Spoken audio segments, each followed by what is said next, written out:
আমি গ্যারান্টি দিয়ে বলতে পারবো আপনারা এমন ভিন্ন স্বাদের মুরগির মাংসের রেসিপি কখনো খাননি। না না, এটাকে কালাভুনা ভেবে ভুল করবেন না। এটা হলো কালিজিরা চিকেন বা আসামের জনপ্রিয় তিল দিয়া মুরগি। কি শুনে অবাক হচ্ছেন? আজকে আপনাদের সাথে শেয়ার করতে যাচ্ছি আমার আম্মুর হাতের one of the best chicken recipe. আসামের জনপ্রিয় তিল দিয়া মুরগি বানানোর জন্য আম্মু প্রথমেই একটি বাটিতে দিয়ে দিল 1 টেবিল চামচ মরিচ গুঁড়া, হাফ টেবিল চামচ ধনিয়া গুঁড়া আর হাফ টেবিল চামচ ভাজা জিরার গুঁড়া। এবার অল্প একটু পানি দিয়ে সবকিছু একসাথে খুব ভালোভাবে মিক্স করে একটা মশলার পেস্ট তৈরি করে নিল। আম্মু একটি প্লেটে মুরগি রান্না করার সবগুলো উপকরণ একসাথে প্রিপেয়ার করে নিয়েছে। এবার সরাসরি রান্নায় চলে যাবে। প্রথমে একটি প্যানে দিয়ে দিল 1/4 কাপ সরিষার তেল। এই রান্নাটা সরিষার তেলে করলেই সব থেকে ভালো টেস্ট পাওয়া যায়।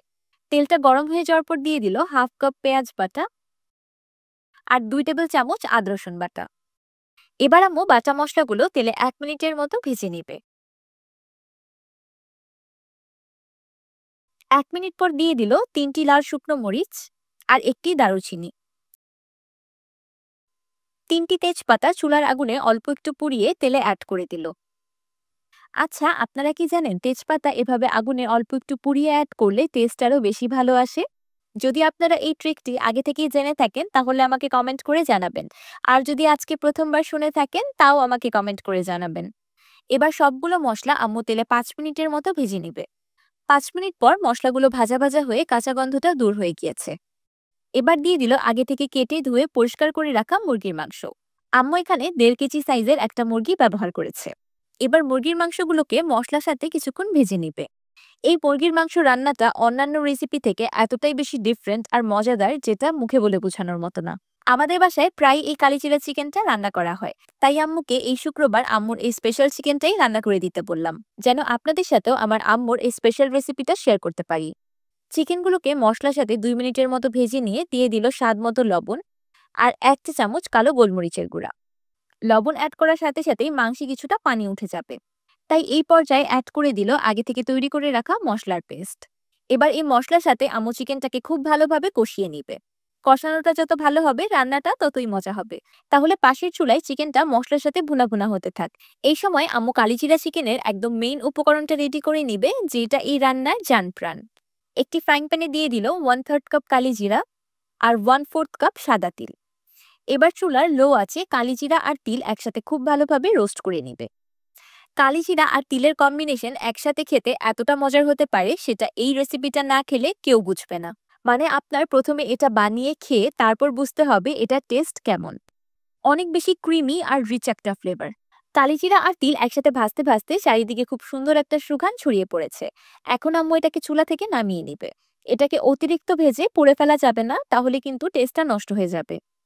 আম্মু কালিজিরা আর তিলটাকে অল্প একটু পানি দিয়ে ব্লেন্ডারে ব্লেন্ড করে একটা পেস্ট তৈরি করে নিয়েছে। এবার এই পেস্টটাকে চিকেনে অ্যাড করে দিল।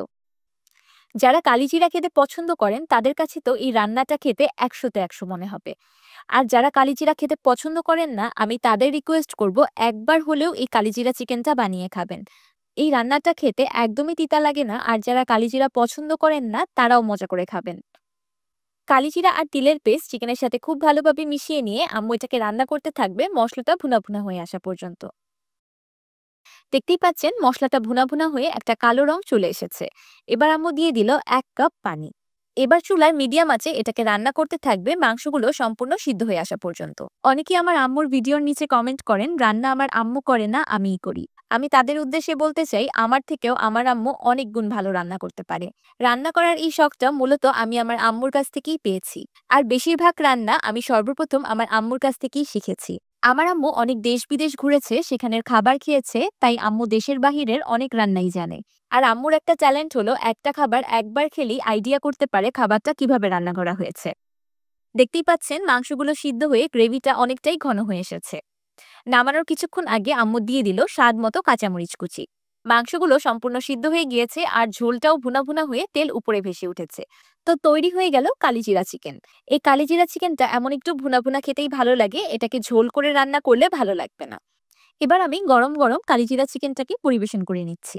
অনেকের কাছে এই কালিজিরা চিকেনের লুকটা ভালো নাও লাগতে পারে, বাট ট্রাস্ট মি, লুকের উপর যেন না, এটা টেস্টের উপর যান। এটা টেস্ট এতটাই হেভেনলি যে আপনি খাওয়ার পর লুকের কথা আর চিন্তা করবেন না। গরম গরম কালিজিরা চিকেন গরম গরম ভাত দিয়ে খেতে বসে পড়লাম। আজকে আমি খাবো না, আমার আম্মু আমাকে খাইয়ে দিবে। আম্মু উপর থেকে একটু লেবুর রস চিপে দিল, এতে করে স্বাদ আরো 10 গুণ বেড়ে যাবে। আমার কথা বিশ্বাস করে একবার হলেও এই কালিজিরা চিকেনটা বাসায় বানিয়ে খাবেন, তারপর আমাকে কমেন্ট করে জানাবেন আপনাদের কাছে কেমন লাগলো। আসামে এই কালিজিরা চিকেন বা তিল দিয়া মুরগি খুবই জনপ্রিয় একটি খাবার। বাংলাদেশে সাধারণত কালিজিরা ভর্তাটাই বেশি ফেমাস, কিন্তু আমার মনে হয় যদি সবাই এই কালিজিরা চিকেনের রেসিপিটা জানতো, এই খাবারটাও খুব বেশি জনপ্রিয় হতো। আজকে আমার আম্মুর এই রেসিপি দেখে অনেকেই এই কালিজিরা চিকেনের রেসিপিটা জানতে পারবে আর খেতে পারবে আলহামদুলিল্লাহ। এতটাই বেশি মজা হয়েছে যে বলে বোঝানোর মতো না। এই কালিজিরা চিকেন জীবনে একবার বানিয়ে না খেলে পুরাই মিস। তাই আমি বলবো এত মজার একটা খাবার মিস না করে দ্রুত বানিয়ে নিন। আমার এই শুক্রবার কাটলো আমার আম্মুর হাতে কালিজিরা চিকেন খেয়ে। দেখি পরের শুক্রবার আম্মু আমাকে কি বানিয়ে দেয়। শেষ।